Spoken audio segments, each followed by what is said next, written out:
मैं इस वक्त सिर्फ ये जानना चाहती हूँ कि कहाँ है मरीना। हो सकता है मेरी प्रिंसेस वो हमारी खुफिया जगह पर हो। मेरी गलती की सजा क्यों दे रहे हो दामियाना को? तुम जानती हो कि उसके लिए मैं हमदर्द हूँ, इसीलिए तो अभी तक उसको घर से नहीं निकाला मैंने। तुम आ जाओ, फिर बताती हूँ कि क्या खबर है। कहाँ हो तुम मेरी प्रिंसेस? उसे बॉस कहीं ले गए थे और बता भी नहीं रहेगा। मरीना यहाँ मदद के लिए आई थी और आपने उसका फायदा उठाया। अब खड़े खड़े मुझे क्या देख रही हो? जाकर उसी से बनवा लो खाना। अगर मैं मैनेजर बन गया तो मैं सारी बातें भूल जाऊंगा कि मैंने उन दोनों को रंगे हाथों पकड़ा था।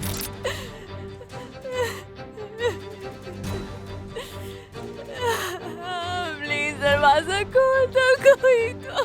ये तुम मेरे घर में क्या कर रही हो और मुझे देखकर चौंक क्यों गई? हैरत तो यह है कि मुझे मालूम ही नहीं कि तुम यहाँ।